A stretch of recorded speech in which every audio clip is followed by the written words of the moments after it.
Hey guys, this is the MacArthur Camera House Creative Series. I'm Sean from Sony Australia. I'm going to be talking today about my top 5 tips for vlogging, about picking a camera, getting the best results, and making sure that you're ready to get the shots that you want to get. I guess my number 1 tip starting out is to think about your whole kit. You're not just buying a camera, and if you just go in and buy a camera and take that home and expect to do everything you want, you're maybe not going to have the best time. When you're buying a kit up to get started with vlogging, you need to think about, yeah, of course, your camera is going to be super important, but also you got to have a microphone. Probably you're going to want to add something to get a little bit better sound. You need to think about lenses. You're going to need to think about how you're going to be supporting your camera. You know, are you just going to be hand holding it? Are you going to have a tripod? What are you going to do? All those things are stuff that you should think about before you go and put your money down. The next thing I'd say is, keep it a little bit real when you're kitting out what you want to buy. Yeah, it's awesome to kind of dream about how you're going to set up your shots and what you want to get out of your whole vlogging setup, but you also need to think about how you're going to carry it. You can really easily kit out 5 kilos of vlogging gear and find out that actually carrying 5 kilos of vlogging gear super sucks. So think about how much is it going to weigh? What's my total kit going to be? Put it in a bag. Look at actually what bag am I going to be carrying this around in, and how am I going to get it to and from the places where I want to be shooting? Because if it doesn't fit into your lifestyle, you're probably not really going to use it. All right, point number 3 is sound is king. You just have to have good audio, and especially for vlogging where you're going to be talking, it's all about what you're saying. People need to be able to hear you clearly. Having audio that's not up to scratch is just going to kill it for your audience immediately. So think really hard about how you're going to get audio.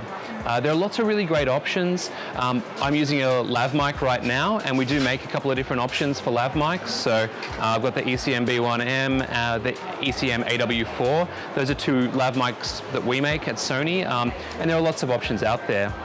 If you don't want to have a lav mic, if you don't want to have something that's physically connected to you and you have to always have one thing that you're listening to, you can get a lot more flexibility out of a shotgun microphone. So we have stuff like this is the ECM XYST1M. This is a really great mic that's going to give you a mix of general ambient sound as well as something a little bit more focused. So a nice flexible mic.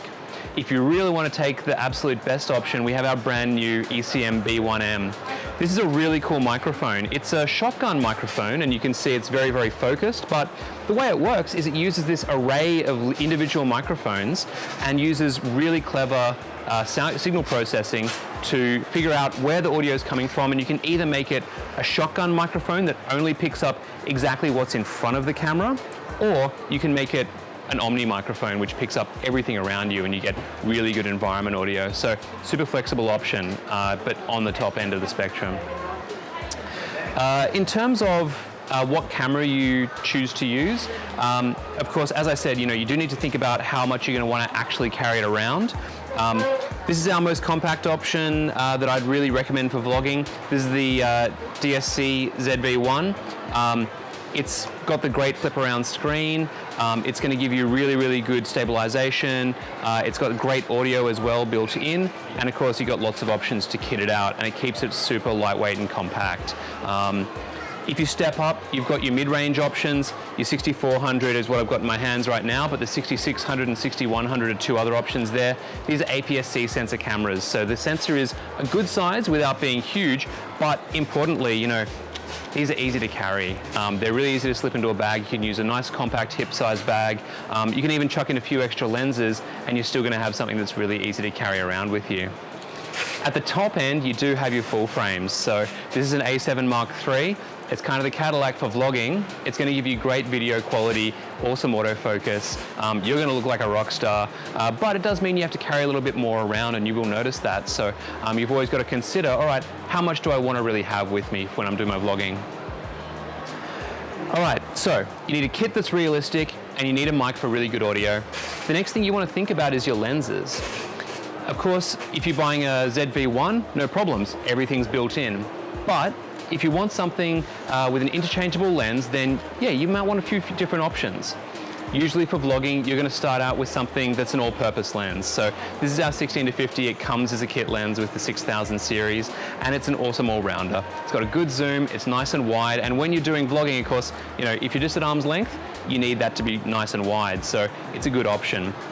A really popular step up for a lot of people is our 10-18 lens. This is a real ultra wide lens. It means you can be vlogging and get yourself, but also a lot of your surroundings, and that's really, really handy. Then for the full frame, this is a 16-35 lens, which again, really popular for vloggers. It's nice and wide, so you get lots of your surroundings, and it's got good stabilization as well. You do have some really great prime options for our full frames as well. So this is our 20mm f1.8. Primes are so much lighter, but of course you don't get the flexibility of the zoom. So if you do want something with really great quality, great autofocus, and it's going to give you that nice background blur, which is hard to get with a zoom, then thinking about a prime is a good way to go.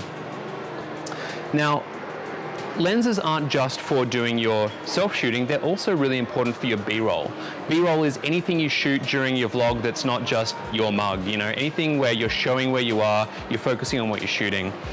I really recommend picking up a longer prime lens. So this is a 50mm f1.8. Longer just means that 50mm number, you're talking about 50 mils, 80 mils longer. They're great because they let you get really good background blur. So a 50mm f1.8 lets you have your nice close-in shots. If you're doing food vlogging, that sort of stuff, it's going to give you a really beautiful look to your shots, which you're not going to be able to get with your kit zoom. Equally, for a full frame, think about something like an 85mm f1.8. Of course, this really depends on what sort of stuff you shoot. If you shoot food, then yeah, a nice fast prime telephoto lens like this is going to be great. But if you're shooting some sports, you're going to want a longer telephoto zoom. If you're shooting something, you know, more action-oriented, that's close up, like skating, maybe in that case, you just want to stick with your ultra-wide. So just think about, all right, do I need something extra to really make my B-roll shots pop?